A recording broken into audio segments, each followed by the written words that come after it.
Limited Q2FY26 earnings conference call. As a reminder, all participant lines will be in listen-only mode, and there will be an opportunity for you to ask questions after the presentation concludes. Should you need assistance during the conference call, please signal an operator by pressing star then zero on your touch-tone phone. Please note that this conference is being recorded. I now hand the conference over to Mr. Ambesh Tiwari from Essential Technologies. Thank you, and over to you. Thank you. Good afternoon, everyone. This is Ambesh from Essential Technologies. I welcome you all to the Q2 and Q1FY26 earnings call for Apar Industries. To discuss business performance and outlook, we have from the management side Mr. Kushal Desai, Chairman and Managing Director, Mr. Chaitanya Desai, Managing Director, and CFO, Mr. Ramesh Iyer. I would now pass on to Mr. Kushal Desai for the opening remarks. Thank you, and over to you, sir. Yeah, thank you, Ambesh. Good afternoon, everyone, and welcome to the Apar Industries Q2 H1 FY26 conference earnings call. I would like to start by giving a quick overview of our consolidated business performance and then follow that up with a short industry update. Post that, we will get into more details on the individual performance of segments and then finally open up the floor to questions. In terms of financial performance for Q2 FY26, the consolidated revenue came in at 5,715 crores, representing a 23.1% increase in year-on-year, with volume growth being witnessed across all three divisions. This is largely due to a good domestic business performance as well as good export performance in the quarter as well. Our exports were up 43% year-on-year, contributing to 34.7% of the company's consolidated revenue compared to 29.8% a year ago. EBITDA post open period forex increased 24% year-on-year to 499 crores with a margin of 8.7%. Profit after tax came in at 252 crores, which is 30% higher than the previous period. Profit after tax margin is at 4.4%, which is 20 basis points higher than what we had in FY25. In the second quarter of FY25. In terms of the first half, consolidated revenue came in at 10,820 crores. So this is the first time that we've crossed 10,000 crores in one half. It's up 25% year-on-year. EBITDA post open period forex stands at 1,000 crores, which is historically high half-yearly EBITDA for Apar. This is up 25.5% versus the first half of FY25. The EBITDA margin stands at about 9.2%. In terms of key industry highlights, India's renewable energy sector continues to show good momentum, with the first half of the current fiscal year witnessing a record capacity addition of about 25 gigawatts, which is the highest ever in a 6-month period, driven largely by the solar segment. Of the total capacity of 25 gigawatts added during April to September 25, the solar power sector encompassing ground-mounted, rooftop, hybrid and off-grid segments contributed around 21.7 gigawatts and the wind contributed about 3 gigawatts, according to the data which has been published by the Union Ministry of New and Renewable Energy. In terms of some sectoral updates, the Central Electricity Authority under the Ministry of Power has prepared a master plan proposing the development of 208 large hydro projects across 12 sub-basins in India's northeastern states. The government's ambitious 6.4 trillion rupees, which is $77 billion, transmission plan aims to evacuate over 76 gigawatts of hydroelectric capacity from the Brahmaputra basin by 2047. This initiative is designed to unlock the region's vast untapped hydro potential, supporting India's clean energy transition and enhancing the national grid reliability. This initiative also represents India's largest ever investment in hydroelectric transmission infrastructure. In terms of the transmission line and substation addition, according to CEA, India's substation capacity addition saw a good momentum in the first half of FY26, rising by around 74% year on year. The country added 44,645 MVA of transformation capacity, which is a sharp increase from 25,690 MVA in the first half of FY25. However, this represents only two-thirds of the planned 68,183 MVA target for the period, indicating continued execution shortfall compared to the plan. However, in contrast, the transmission line additions have actually remained subdued.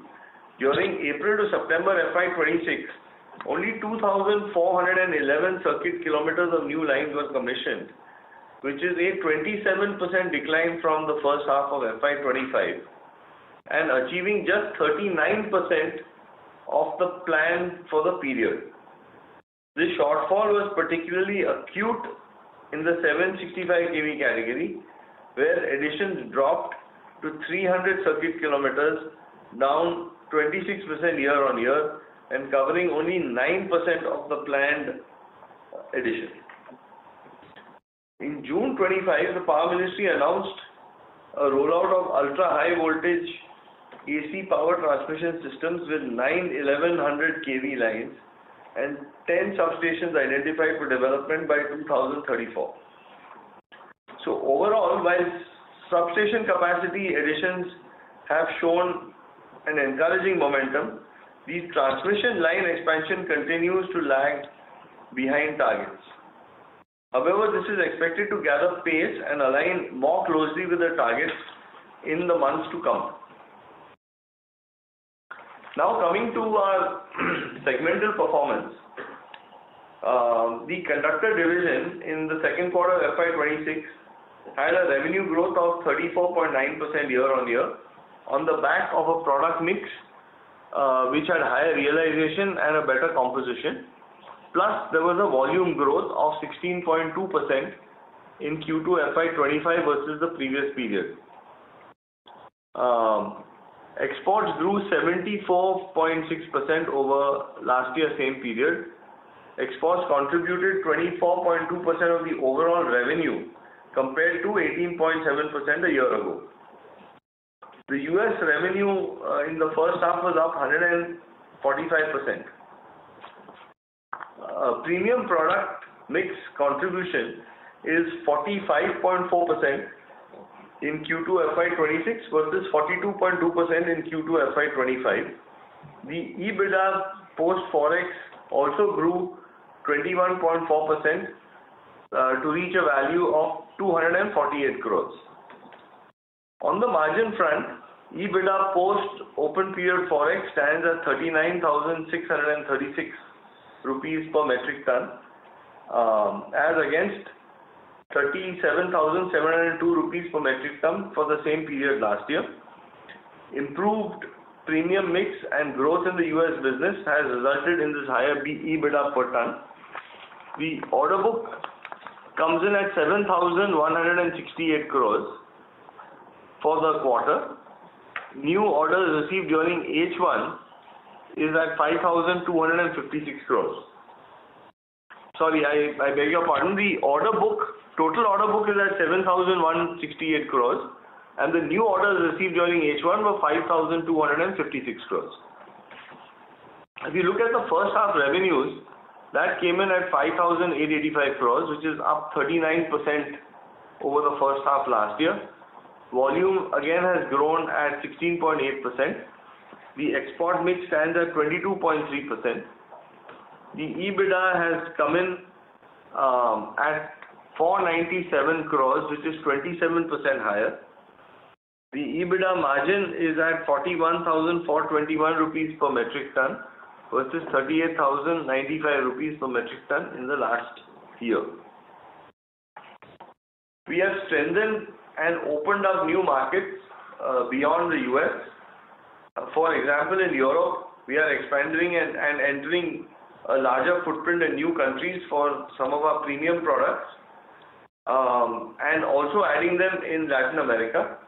We've also added a few new customers in Canada. In spite of all this growth in the first half, there are actually two headwinds which we are facing as we get into Q3, which is particularly due to the increase in metal prices. If you see, aluminum prices have increased to almost $2,900 per ton, and copper prices have increased to more than $11,200 per metric ton. So this is causing new ordering globally to be put on hold when customers and EPC players, developers, etc. are playing a waiting game in the short term to see if prices actually correct downward. And during this period, the ordering is significantly reduced. What we see is execution taking place of only those customers who had previously blocked the metals at older prices. This is also to some extent true in the cables business, especially in solar cables and some of the other cables where the metal content is reasonably high.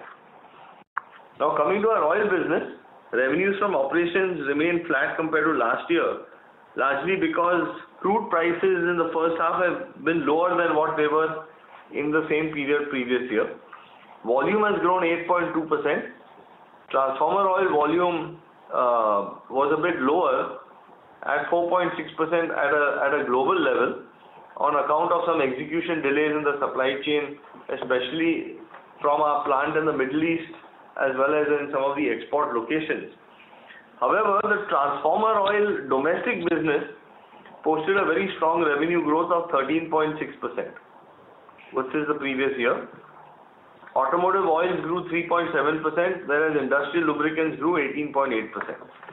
Exports contributed 43% of the overall oil division revenues as compared to 44.7% a year ago. In terms of EBITDA per KL, this quarter it's at 5,869 versus 5,473 rupees per KL a year ago. H1 revenue has also remained pretty much flat for the same reason.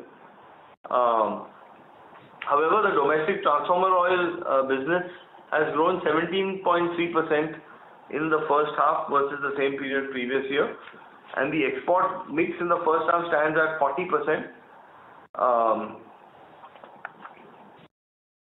In terms of our cable division, the revenue in Q2FY26 posted a strong revenue growth of 25.1% to reach 1,535 crores. The US revenues in the first half have grown 121.2% over the last year. The export mix was 42.3% in Q2FY26 versus 29% in Q2FY25. The EBITDA post Forex recorded a year-on-year growth of 32% to reach rupees 157 crores. EBITDA margin came in at 10.2% in the quarter, which is up 50 basis points compared to the last year. The pending order book stands today at 1,836 crores. The cable business for the first half posted a revenue growth of 30.2% to reach 2,954 crores. The export mix stands at 41.8% in H1 versus 31% a year ago. Again, the US revenues have grown 127.7% in the first half. The EBITDA post Forex grew 32.1% to 299 crores with an EBITDA margin of 10.1%.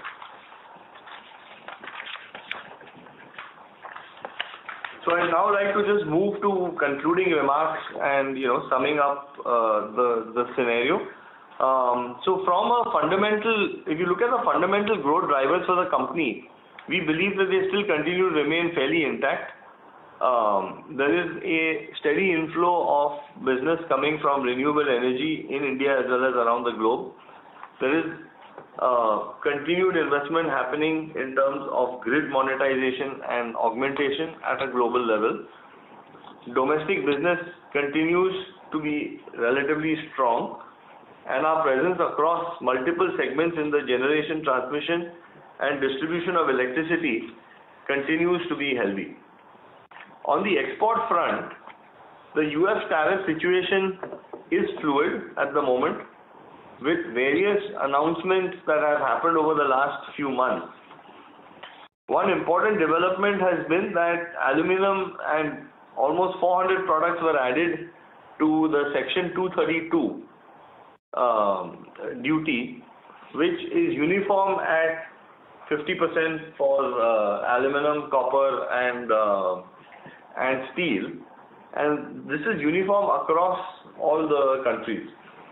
So as a consequence, that puts us in a slightly less disadvantageous position, because when you look at the export of the product, the metal content is charged at the 50%, and then the non-metal content is then charged on the basis of the basic duty plus the reciprocal duty, which in India is at 54% at this stage, versus the lowest duties which are coming from the Middle Eastern countries and the UK, which stands at approximately 10%. Basis news articles and talks which are going on about the trade deal, hopefully it seems that there is a certain level of progress taking place. However, in the meantime, customers in the United States have honored their commitments on most of the orders, and they have accepted the materials. There is also a willingness for them to absorb a part of the duty, allowing us to make some adjustments in our prices and margins, and the new order inflow has started in Q3 after a break of 2 months in Q2. The pace of orders is a little bit slower as customers try to size up the geopolitical situation and the tariff situation. However, there are certain incentives which were announced by the US government, which are time bound. So it requires construction to start of renewable energy projects, especially solar projects, by 4th of July 2026, and the project has to be completed and in service, i.e. by delivering power into the grid before December 27. So considering this, I would believe that order inflow will continue to be there and would actually increase to avail of the incentives which are there. The Trump government seems to have hinted that this period may not get extended. So accordingly, we are seeing improvement in the order inflow in Q3, but this is likely to be executed during the end of Q3 and early Q4, and the revenues for what we export in Q3 will be realized only in Q4, resulting in a Q3 coming under some amount of pressure both on top line as well as on the overall profitability side. So given that globally there is an increase in demand, we would also look at trying to mitigate some of the shortfall of the US in the shorter term by trying to book more business in the domestic market as well as in some of the other export markets.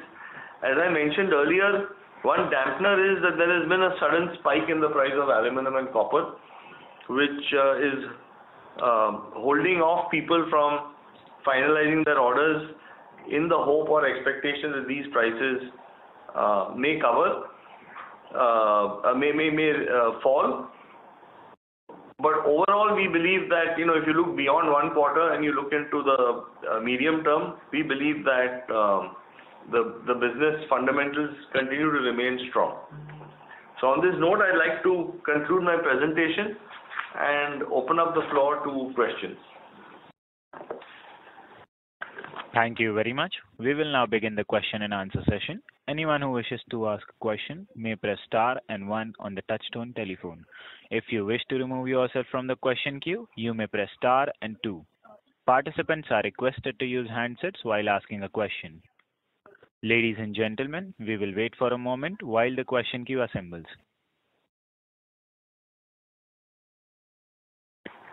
The first question is from the line of Umesh Raut from Nomura. Please go ahead.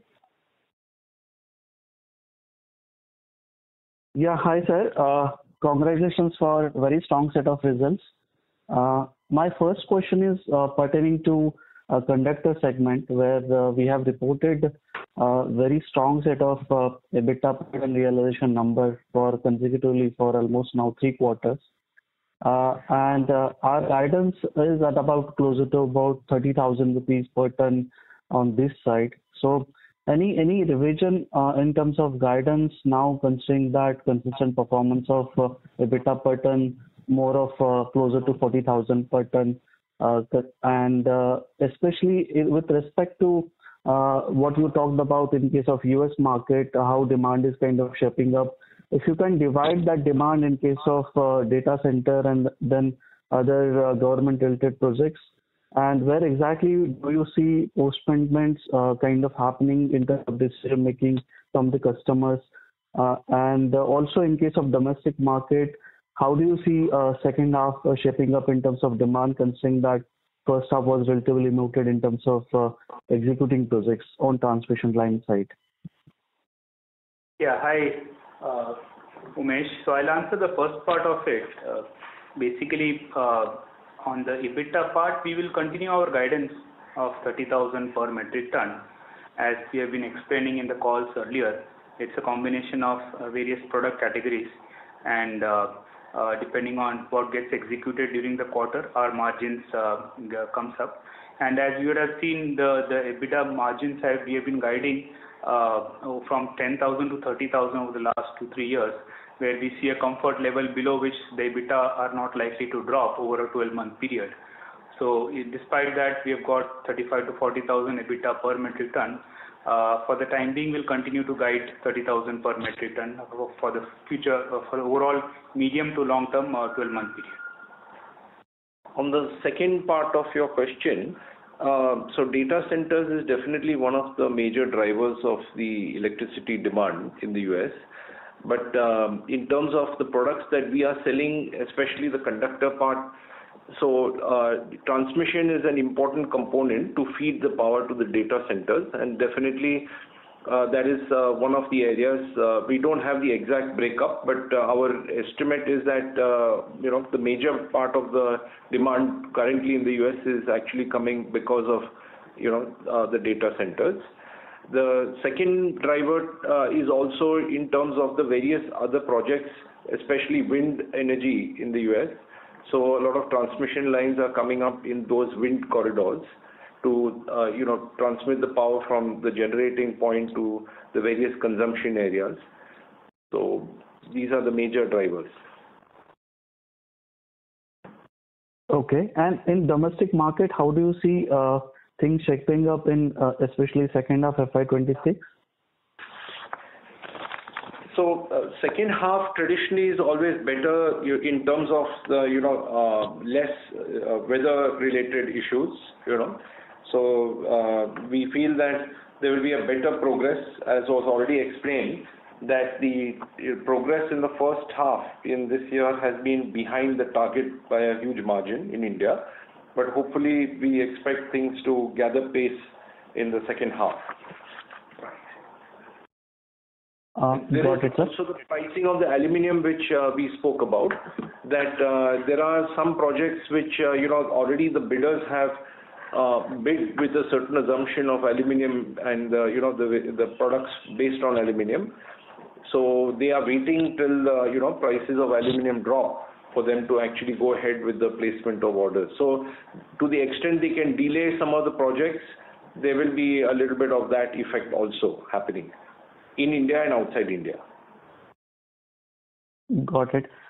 In terms of import of conductor or cables in US market, So when you talked about that, most of these countries are at par with respect to duties of 50%, excluding Middle East and UK or Europe. So basically, how much of that portion which is coming in from Middle East and Europe into US market as a part of total demand?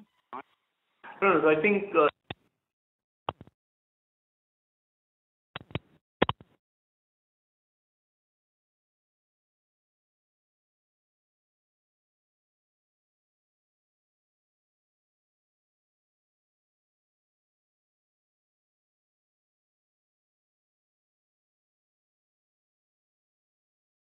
Hello.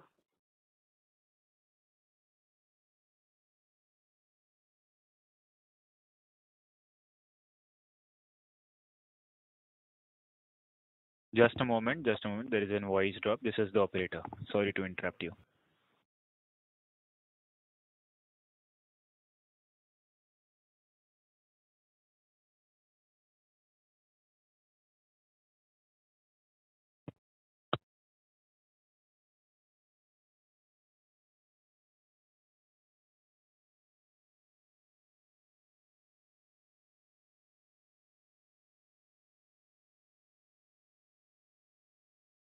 Ladies and gentlemen, the management line has been disconnected. Please hold while we get them reconnected.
Ladies and gentlemen, thank you for being on hold. The management has been reconnected. Thank you, and over to you. okay, thank you. My apologies. I don't know, the line seemed to have some trouble and dropped. So as I was explaining that there are actually now the US tariff situation is a bit complicated to understand. So let me spend a minute and explain. So there is something called Section 232 in which strategic products are included from a US economy perspective, and that includes three metals, which is aluminum, copper, and steel. So the duty on these, irrespective of the country from which the metal is being imported, is attracting a duty of 50%. So if a product lands there with a value of $100 and it has $40 of metal, then that $40 will attract a duty of 50%, and the remaining $60 will attract a duty based on the reciprocal rate of duty. So what we were saying here is that India actually has, we've gained to some extent because it's normalized to the extent of the metal portion, and the disadvantage is to the extent of the non-metal portion, which is anywhere between, in the case of conductors, it's probably around 30% is a non-metal portion of the value of the goods, whereas in the case of cables, it could be as high as 50% of the value of the goods. So there is this disadvantage that still exists at the moment, but because the metal portion is equalized, the overall impact is a bit lower. Does that answer your question, Umesh? Yes, sir. So my final question is on cable business side, where we have seen margins, EBITDA margins kind of hovering in the range of 10%. since last few quarters. I think you have mentioned in the past that we were doing certain repositioning exercises, banding exercises, and that's why expenses were relatively higher. Over the course of scale up in the business, we will have margins improvement coming in. So basically, I just want to understand how should one think about EBITDA margin in the cable business going forward? Yeah, so on a medium to long term basis, we expect the margins to hover around 10 to 12% as we have been guiding earlier. And because of the various categories of the product, because of multiple markets of the product, it could anywhere be at the lower end of 10 or the upper end of 12 over a period of time. So that's where it's likely to land, and that we are in that range currently. Okay. And is it possible to share any breakup in between end user markets where you experience relatively higher margin for those specific applications, and in some segments margins could be relatively lower? So any possible breakup that you can share on cable side? No, there is no fixed pattern as such. It all depends on the composition, on the requirements, on the mix specifications. There are a lot of moving parts there, due to which it may not be possible to arrive at this kind of answers properly. Okay, got it, sir. Thank you so much and all the very best. Thank you. Thank you. The next question is from the line of Amit Anwani from PL Capital. Please go ahead. Thanks for the opportunity, sir. My first question is on the headwinds due to metal prices, which you highlighted, and you also talked about, the ordering has significantly reduced. Is it what you're talking about refers to US, and what is the assessment with respect to impact of this metal prices in the near term? Any impact on the gross margin because of this? If you could highlight on that. So there are two parts to it. One is, I mentioned in the opening remarks that because metal prices have suddenly shot up, people have stopped ordering at the moment because their product will be more expensive. A lot of customers are in a wait and watch mode to see if the prices actually correct downward for the metals, in which case they would end up placing new orders. So the order inflow has not been cancelled, but it's on hold in many instances. The second part of your question is whether it's going to have an effect on gross margins. The answer to that is no, because we run a completely hedged book. So we do not take on the risk of the metal. That risk is sitting with customers, and on a back-to-back basis, we end up taking the positions on the metal. Yeah. Second, sir, on tariffs. So you did highlighted that 30% of conductors business might get impacted, as you explained, and 50% of cables component. So given that there's a 50% tariff applicable in September, October already until the deal happens, any impact you witnessed, if you could explain any amount or percentage where despite negotiation with the customer, we had an impact on sales in US market? So for almost 2 months, which is your August and September of the last quarter, the order inflow had almost completely stopped because people were waiting and watching to see, what would happen between the tariff situation. However, as I mentioned in the opening remarks, that in Q3 we have started seeing a flow of orders starting to come in. So this would definitely have a short-term impact in our booking of revenues in Q3 of FY26, because the new order inflow which has started coming in, even though it is at lower margins, it is all on a DDP basis, so the revenue will get recognized in Q4 of FY26. So there is a definite impact, but the order inflow has already started coming in, and as I mentioned, with certain customers who want to avail of these incentives in the United States on the renewable energy, there are certain timelines in which they need to deliver. So I think that to some extent, at least as far as solar installations are concerned, there is a movement that we've seen that has already started in spite of the higher tariff levels.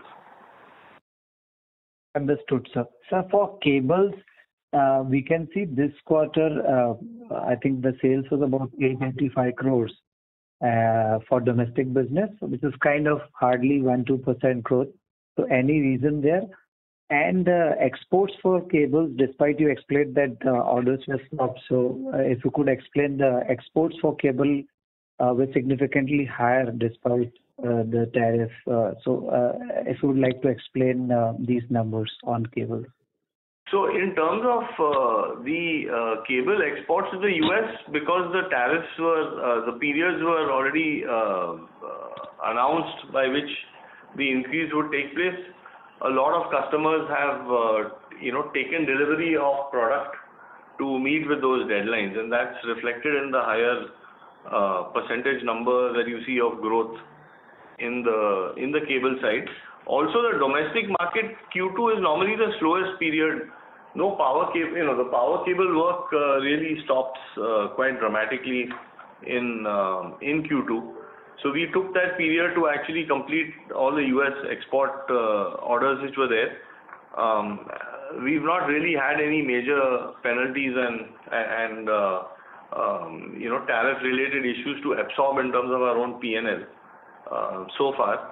Our expectation is that in Q3 and Q4 the domestic market will be picking up. And in Q4, you will see a lot of more billing happening to the US markets and the other export markets as well. So finally, last question on the conductors. We can see premium products, delivering strong growth. And I understand that this is primarily because of the domestic. Is it also the reason that gives us confidence of 30,000 plus EBITDA per ton? That is one. Second, has there been any impact on the US EBITDA per ton? If you could just highlight negative or positive because of the recent developments of tariff. No. So the EBITDA per ton for the US markets across both conductors and cables have both obviously taken a hit. In the case of conductors, as I mentioned, the metal portion is much larger than in the case of cables. So the hit is taken on the non-metal portion of the product. But we have been able to pass on this hit to the customers. So if you look at our P&L, there is no net impact on our profitability both on conductors and cables in Q2 for the orders that have got executed in the P&L. So in the sense, if I drive your attention to the other expenses line, you can see an increase that has happened. So a part of that increase is due to import duty in US, which you have to incur as a cost, but at the same time it has been billed to the customer. So there is no impact on the profitability for the two divisions. For this September quarter, but going forward, as explained for the new orders which are coming in now, there will be a hit in terms of volume for a little while, and also the margins will be a little less. Yeah. I hope that clarifies. Amit? Yeah. Sir, just on the premium products, what's driving this? Is it fairly domestic or? Yeah, premium products are largely domestic. But we are trying to increase our geographic reach outside India also for these products now. It is at the beginning stage, but definitely it is one of the efforts we are making, so that with the difficulties with some of the challenges in some of the markets like US, then we are trying to make up in other markets. And is it fair to assume that gradually the EBITDA per ton in premium products is improving, or has it improved in past 5-6 quarters? It has remained pretty much at a decent level. Yeah. So there is no unit improvement in in EBITDA per ton, but the mix of that has continued to remain reasonably strong. So if you see copper transposed conductors, copper bus bars, all of these products, including HTLS conductors, they've all remained reasonably strong. And the outlook for these products also remains good, because all products which are having increasing demand in the both short, medium, and long term. Thank you so much, sir. All the best. Thank you. The next question is from the line of Prathamesh Salunke from PL Capital. Please go ahead. Hi, sir. Thank you for the opportunity. So, since we're on cables business, now that we understand most of the cables growth is coming from the US business and there is a dependency as of now. So, just wanted to know if and when this tariff situation resolves, what kind of impact we can see going forward? Can the cables business maintain this kind of growth in next year as well? So, our sense is that there will be a definite impact in Q3 of FY26 because there was 2 months of really no order inflow coming in. As we get into Q4 onwards, you will see again the momentum, starting to pick up. There'll be practically almost no billing happening in Q3 with respect to the US markets. In fact, I wouldn't say no billing, but a substantially lower billing taking place. The domestic market also, for example, if you see there's a lot of solar addition taking place, but all the string cables for solar are all copper based. And if you see in the last 10 days, copper has reached almost all-time high prices, touching close to $12,000 before it has come off. So there is a little bit of disruption that has happened in there where developers are just holding back because they have all quoted on a fixed price basis. So there is a little bit of a disruption which is there. We see that will probably all play out in Q3, and then from Q4 onwards we'll start seeing business volumes again increasing, both domestic as well as export. Okay. Also, sir, we are doing quite CapEx in cables business, expanding our capacity across the cables. So, wanted to understand what kind of revenue we might get from, cables like maybe elastomeric cables. If you with what were the revenue figures for elastomeric FY24, 25, and then with increasing capacity, what kind of revenue we can get from such cables? So, we understand sort of trend. Yeah. So, we've not been historically giving a breakup in terms of, the sub-cable types. But all I can tell you is that we've been guiding a growth of 25%, year on year. The first half has delivered something far in excess of that. There will be a bit of a blip that happens in Q3. But, as you go forward Q4 onwards, we will continue to see this increase. We have not reduced anything in terms of the CapEx that the company has announced. So we are going ahead with all our CapEx plans because we believe fundamentally that the demand is going to continue to remain strong. So on the renewable side, on the contrary, if you see, the amount of growth happening on the wind side has also been very strong. And Apar has a very strong position in the cables that go into windmills. So we've been seeing a good growth on that front as well. In Q2, you will see windmills don't get added because to erect a windmill, with the monsoon and the winds being at high levels, and generally that's the slow period. As you get into Q3, Q4, you'll see, segments like wind, railways, all of these things on the domestic side picking up. And from Q4 onwards, we'll see again US export revenue getting booked. So I hope, that kind of gives you the picture. Yes, very helpful. Thank you so much for my questions, sir. All the best. Thank you. The next question is from the line of Nitin Arora from Axis Mutual Fund. Please go ahead. Hi, sir. Thanks for taking my question. Just on this awarding side, because I know you've been sounding cautious over the last 2-3 quarters because of the tariff part as well, but you're over-delivering every quarter. Every quarter, I think the growth has been very strong. Just on when you said that Q3 orders, especially only on the US market, there were no bookings. And from Q4 on and Q3, you have started seeing orders also coming in.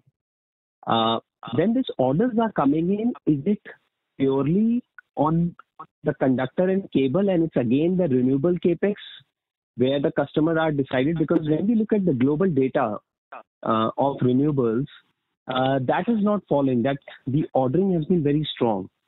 So, and obviously when you said to meet the deadline of the IRA incentives there. So, it's just the US revenue part which you see some slowness coming in Q3, and Q4 is where you again start seeing a bump up. And is the order run rate the similar kind of a run rate what you're getting now, the inquiries and the order run rate? If you can just clarify that. So on the order flow, so this constant inquiries been coming even through this entire period where there was no real orders getting finalized.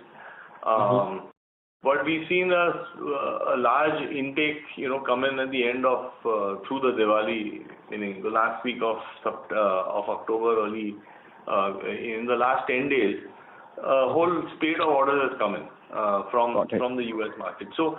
We've had to adjust our pricing to some extent. Customers have absorbed a portion of the duties at their end. They've also come to realize that even the local domestic players have had to adjust the prices upward, because all aluminum, the US imports almost 90% of its aluminum.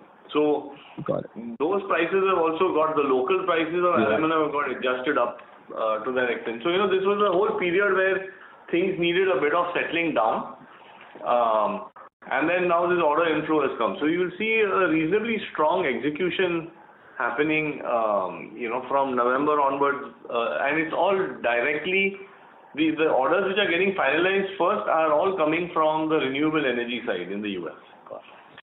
So both on the solar and the wind side. So Apar exports actually cables that go into the wind side also in the US. Yes. But the solar is much larger in terms of the volume. Got it. That's very helpful, sir. That's all I wanted to know, because it's just on the conductor side as well, wherever customers need to place orders on for the conductors to prevent their schedules getting disrupted. So we started seeing some inflow of those orders coming in as well. So if you see the growth which we have shown, if you take FY25, we had done almost 1,600 crores of conductors and cables put together. And if you look at FY26 in the first half, we've done almost a similar number. Yeah. And this is because Apar has also been working very hard in increasing market access, as in getting approvals from customers, etc., etc. And our belief is that at some point in time, this tariff situation will get sorted out. And then as it gets sorted out, the larger access will be available based on all these approvals which we've been working on, including through this current period. Got it. It's just a month or a 2-month phenomena which you saw, and then again things are getting back on track. There is a pressure on the margin because we've had to absorb part of it. Customers have absorbed part of it, and these markets take many years to build. And so as a strategy, we've decided that we do not want to let up on products going into these markets and into these customers, because this tariff problem, our belief is it will get sorted out at some point in time, in which case there will be more parity in terms of our ability. We've also invested a lot of money not only in equipment but also in manufacturing practices, processes, etc., where the products are optimized for the US market from our plants in India. And so as this tariff situation gets sorted out, I think you'll see a surge taking place in business going to the US. But we have to still wait and watch until that happens. In the meantime, business has restarted. So just one thing on the domestic market, as you rightly said, transmission is something which took a little slower. But when we look at the backlog of thermal projects and state distribution, that ordering what we were seeing was quite healthy still in the first half. So domestic, though you have guided for a 25% growth in cables and conductors also, you've been doing very strong growth. From the domestic side, do you see any challenges on the growth, or you still think the momentum will continue in that 20% plus range and premium product contribution continues to increase? No, so we don't see really any fundamental challenges on the domestic side.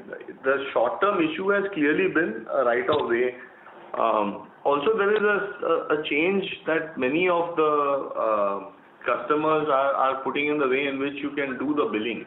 See, previously, even in government projects, railway projects, many other agencies, you could bill. There was a separate billing of product and then billing of the services that you had.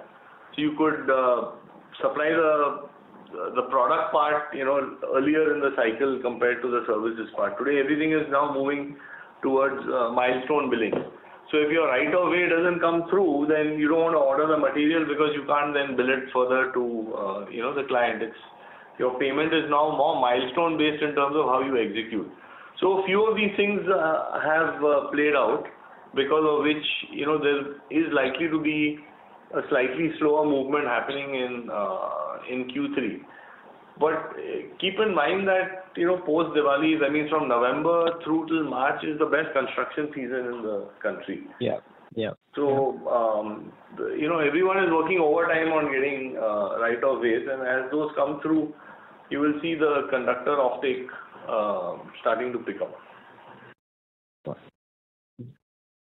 Thank you very much, sir. There is this backlog, as was mentioned in the opening remarks, that substations have outstripped actually the lines going in.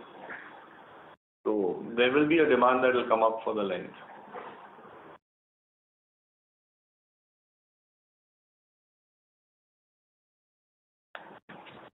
Hello, can we go ahead? Yes, thank you. The next question is from the line of Nidhi Shah from ICICI Securities. Please go ahead. Yes, thank you so much for taking my question. My question is on the expansion of the conductors. What is the progress on that, and by when do we expect the entire capacity to come online? Yeah, it is all going as per schedule. Almost all the product lines we are increasing our capacities, and we envisage that the bulk of it will be done by the March 26, and some part of it will get done by the Q1 of the next financial year. And my second question on the conductor side is that what do you think is the outlook on the conductor side for the domestic market, given that not a lot of players are increasing capacity on the conductor side, not many players exist in this space as well. So on the conductors, we are making several different type of products. So there is one product group which is on the copper side, which we are seeing that there is a fair amount of growth that we expect. Therefore, we are expanding. And you're right, relative to the demand, the increased capacity may not be so forthcoming.